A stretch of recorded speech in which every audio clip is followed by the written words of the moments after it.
It is my pleasure to now pass it over for the next hour to Russell Robinson in Washington, D.C. So for now, bye-bye for me.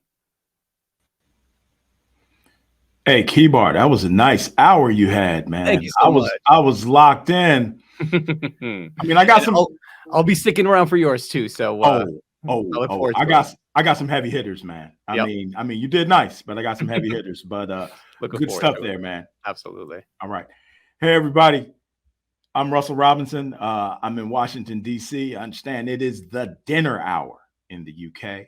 So we are going to, for this hour, we're going to talk about, I got a couple of guests. We're going to talk about we're going to talk about emotional intelligence with Faroshia Ashley. We're actually going to go back over the Atlantic to the Netherlands to bring her on. And then later on, I got my main man, Jason Larson, and he's going to talk about quiet quitting. So hopefully we've got a good action-packed hour. First thing I want to do is shout out Inspiring Workplaces, Matt, Amy, Ruth, my guys, Stefan in the back on the ones and twos, always put out the cutting edge content. I'm Russell Robinson. I'm the Chief Inspiration Officer for Washington, D.C. I'm also a civil servant, an adjunct professor, valet. I work on the cruise ships, a few other things to keep everything busy and rolling. But what we're going to talk about now is, and our Inspiring DC event will be December 13th. It's going to be tailored toward civil servants and federal government. So there will be more information about that. But what I want to do is, I think, especially the last couple of presentations, and I've been watching IW. I started last night, popping in and out, is this place we are right now, the space I'm in is really focusing on how do we create learning cultures and learning leaders so that we can have things that like connection and everything that this Inspirathon's about, better customer experience, better employee experience, better diversity and inclusion, well-being. And what I keep coming back to is you have to have learning, emotional, intelligent leaders. So I'm not the expert at this, but I've got an expert. I've got a guru in Faroshia Ashley, and she was nice enough to say, Russ, I can do this. So I want to bring her up, and we're going to have a conversation about EI. We're going to talk about the why, what, and the how, and then we're going to bring my guy Jason on to do his thing. So if Russell, good Faroshia, evening. how you doing? Well, it's afternoon for me. How are you Yeah, doing good today? afternoon. Right, I'm doing fine. I'm really excited. Very nice. We can have a chat. So thanks so much for having me. Awesome. This is good. Nice follow up to what we had the last hour. So if you could just go ahead and tell the lovely audience about you and what you do as the founder of EmoWorks. Sure. So I'll tell you a little bit about how I founded EmoWorks. That was in 2011. And coming out of the field of management consultancy, I felt a very strong need to help leaders on a more personal level with some of the same things that I've been doing as a consultant. So that's change management, but really, like I said, from a personal viewpoint. And so I added EI as a tool, really, to help them navigate how to bring these change initiatives that they wanted in their company in a good way, in a connected way. So I love the fact that you already mentioned connection, which is a topic we often talk about and is really at the center of the work that I do. Awesome. So a lot of the topics that have been covered in this Inspirathon, and when you get into the research, like I'm talking about Gallup, McKinsey, Thomas Stone for I4CP will be coming on. They've got research where you talk about this feeling of lack of connection and loneliness and unhappiness and burnout and low morale. Right. Can you tell me a little bit, like, let's define emotional intelligence, what it is, and why it's important, especially right now? Right. A very good starting point. So if I were to give you like the shortest, like a one sentence definition of emotional intelligence, I'd say it's being able to recognize and understand emotions. That's really the starting point. Now, you take that to leadership, and you're talking about a leader's ability to not manage his or her own emotions, but then also to do that for the emotions of other people appropriately and effectively. And I like that little addition there, because for me, that really connects to you're doing this with a specific goal in mind, right? And if you look at the context of leaders, the goal is to use these skills because it's a skill set, right? To the benefit of the different work relationships that this leader has. So that's kind of the ground, I think, level. And if you look at the model, which we have a slide for here, there's actually two sides to emotional intelligence. It's the self side, where you'll find areas like self-awareness and self-expression, stress management. And then there's the other side, which goes into the social skills, where you will find, things like decision making and interpersonal skills. And so that is a really good um, divide between the total skills that you need to create connection to other people, right? Now, you also asked me about why is it important? Like, the importance really has to do with the level of interactions that we know leaders typically have. And so they will have interactions with their team members around career choice, around change management, around developing people, motivating, inspiring, and so on. So you could pick any part of the talent management cycle, and you will find that communication and interaction are at the core of that. And so these abilities, these skills will help you to navigate all of the interactions that you find across the board.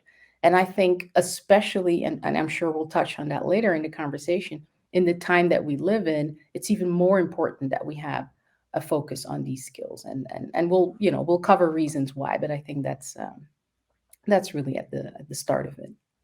So, what I like about the model that we have on the screen is that the five subjects, self perception, self expression, interpersonal decision making, and stress management, are all kind of interrelated. They are. And I think where we are, like now, like post COVID, Tracy spoke about in the last session the impacts of COVID and losing her mother.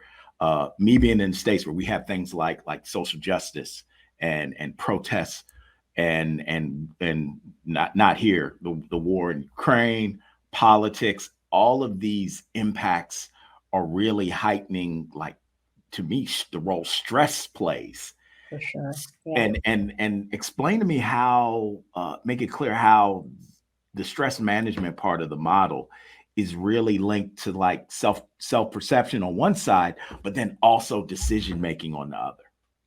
Right. So when I think of the entire period that we just left behind us, right? So the whole pandemic, when you talk about stress management, I'm getting like a flashback where I see myself sitting at the dinner table. This is 1 week into the lockdown that we had here in the Netherlands. So this is, early 2020.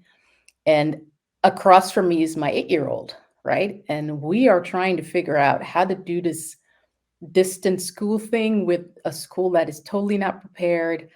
Talk about stress management and sort of coming to terms with my own emotions in that moment. And for somebody who does this on a daily basis, training and coaching other people, that was a real test. So I'd say the entire spectrum of my emotional skills, not just stress management, was tested during that period. So you go from a place where you're trying to figure out how to be adaptable, how to handle the stress, but also how to manage, in this case, an 8-year-old's emotions. My interactions became very interesting, I can tell you from a personal experience. Now, you leave the dinner table, and then, literally a couple feet away is my desk, and then logging on and trying to interact with colleagues across these digital barriers. And a few months down the line, I remember having to onboard new colleagues and having to give them a sense of company culture when you have no physical space where you meet. I think what that period mostly taught me, and I think we could all recognize that, is the places and the frequency and the conditions under which we were having interaction were really put to the test and have changed tremendously since then, right? Now only now to be in the spotlight again, I would say, because we're trying to figure out how to do all of this in the hybrid era, right? Where I think this event is a great testament to how we've changed the way we interact. And I think, not just to stress management, but to all the aspects of emotional intelligence, it's an ongoing process of redefining how we want to interact with each other, how we want to relate to each other, whether that's in a work context or outside of it. And you need skills to do that successfully. And I think because of all this train we've been under, I haven't even mentioned all of the social injustice that for me personally felt like they were sort of in the backdrop of everything. But then there was this sort of constant overwhelm because of all the media channels that were constantly flooding us with this information. And we were already, so strained. So I think the importance of connectedness is one of the things that this period has taught us, and that we need skills to navigate. And there again is the role of leaders, I think, is very important, because they don't not only have to do that for themselves, maintain that balance for themselves, as we just heard, for example, our previous speaker talk about, but also then help to sort of help others to do the same, and model the behaviors that help them do that. And so I think the importance of EI has only been emphasized in the past period. So when you talk about you're sitting at the dinner table with your son and you're impacted by it, and when in my role as an adjunct professor, I teach civil servants, middle managers, and all of them talk about this feeling of being just overwhelmed Right, and lacking resilience, or they're at the ocean with a bucket and water's just coming at them. right. When your clients are experiencing this, how is it impacting their work culture? Um, Before I kind of go into culture, I think it might be interesting to give my definition or how I look at culture, and then we can build on that. So I look at culture as the way we experience the identity of an organization in terms of behavior. So, and you and I have talked about this before. The values play a very important role there, as far as What do you mean? I just met you today. yeah, yeah, yeah. So, what I think the emotional intelligence skills do is they help you to connect the organizational culture, and that includes values and some other elements, to the actual people in the organization. And so, a talk that I often have with leaders that I work with is, you have the opportunity to make a connection between that stuff we write on the wall, right? And I'll go into a few examples in a while of the things we say we are, and showing people the type of behavior that expresses that. And I think there's a huge opportunity there. Um, I'll give you an example. One of the values that I recently spoke about with one of my clients is flexibility, right? And so that's one of these things that's really important in their environment. And so typically that means that it impacts the way people look at how employees respond to change. And there's some expectations around how people manage their time, but also, like, project scopes may change rapidly, and people are expected to just basically be on board with that. But now, so we were talking about how does now this value of flexibility affect the circumstance where an employee needs to, make some changes in their personal life because of maybe care for a family member. It's an interesting question, right? To think about, does flexibility then work both ways, or is it a one-way street? And so our chat sort of ended up with the role of this leader as, you have the opportunity to translate what flexibility means in the way you interact with your employees, and in this case, in the way you share expectations, in the way you talk, and you and I've talked about this, in the way you talk about accountability, right? But people on the inside of an organization need to be able to feel that flexibility isn't just a word written on the wall, but it's something that really drives and impacts the way we treat each other. And so it's my belief that these emotional skills, bringing it back to EI, can either deepen the impression of the culture on the people that work there, or, and we hear examples of this all the time, or it can sort of damage that image. So it's either behavior that really aligns and therefore amplifies these values and the culture that we say we have, or it's going to diminish the cultural experience, and that's going to have, repercussions going all the way to customer retention and all that. And so I think leaders play a pivotal role in modeling that behavior that stems from the culture. So if I'm a leader and as a leader, I've always been good at coming up with like simple, repeatable processes because all I've ever encountered are simple problems. Hmm. But now I have a workforce that's demoralized or impacted by COVID or impacted by social justice or impacted by politics or just burnt out, or no matter what an organization's decision is behind regarding return to work, really doesn't some employees want to come back, some employees don't. Where I'm getting at is now we're getting to complex problems. Right. So how does EI help a leader answer a different set of questions and problems? Yeah, that's a great question. So my first response would kind of be to start with the skill that I think is a little underrated. But before I go into that, I'd say something else. I think the attitude is sort of where it starts. And for me, and this is something I talk to a lot of my clients about, be open to learn. And this was in your introduction, right? We're talking not just about leaders who have the skills, but who have the attitude where they want to learn. So if you're going to go into this, make sure it's of your own volition. And I love that word in English. You know how I love the English language, right? So this carries the thought of willingly choosing to move in a certain direction. So I think that's where it starts.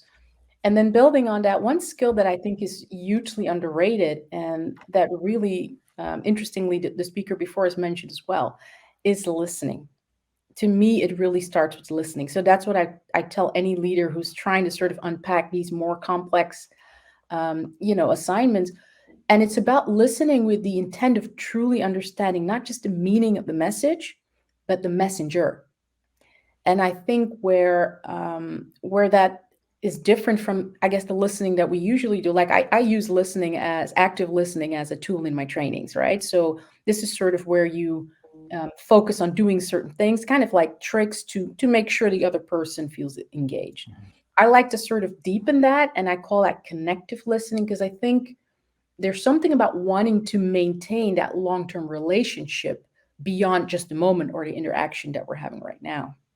So this is more than just applying a technique, which is fine, or even using certain tricks, and bringing that back to EI as we look at the model here. That has a link to empathy, which is one of the social skills, right? Really using your ability to feel along with someone else's experience and forming bonds. That's a social skill, and so.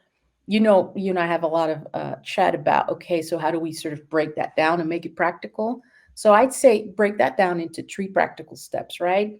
First of all, you focus on one particular thing you want to do within this listening. Either, you notice yourself not asking enough questions, or maybe you want to just kind of summarize and make sure you're still on track with the person. So this is where you use the techniques that I just talked about.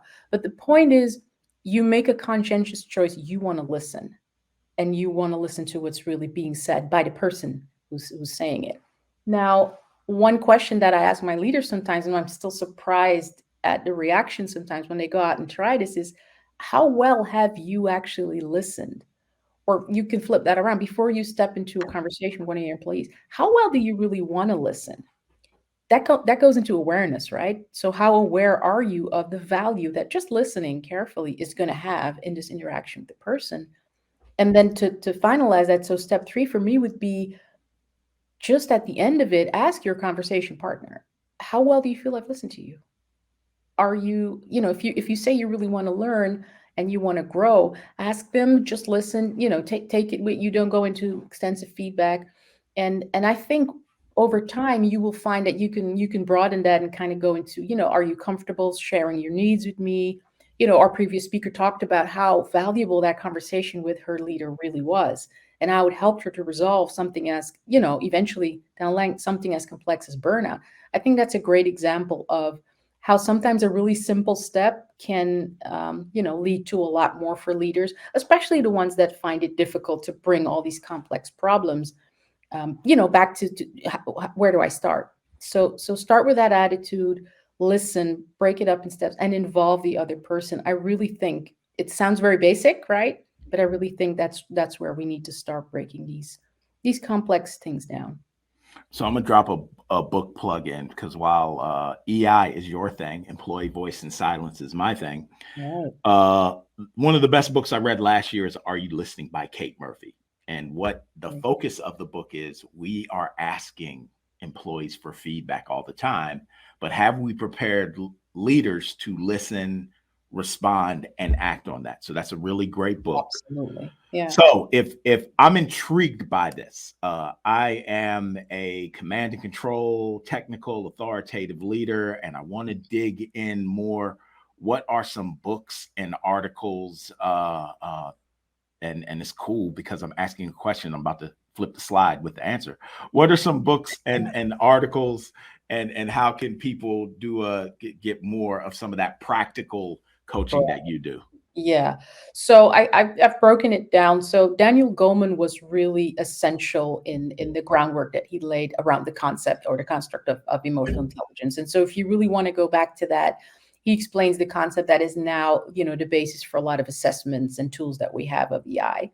What I've found to be very helpful is HBR, Harvard Business Review, has a 10 pack of articles, which they call the 10 must reads.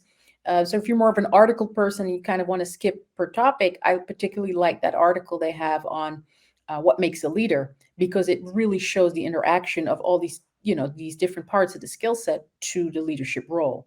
So I think that that could definitely be useful for some.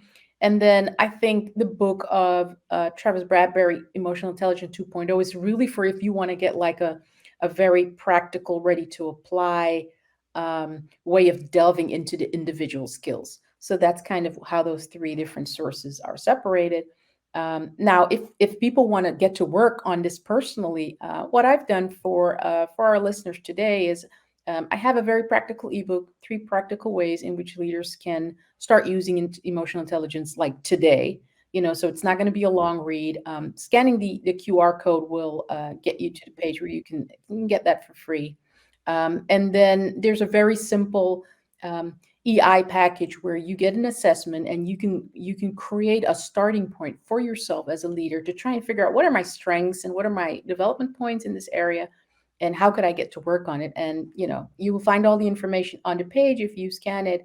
And I'd be happy to help you through figuring out how you can face your challenges while using EI. So for those who are ready to sort of get started right away, yeah, that's the way you can go.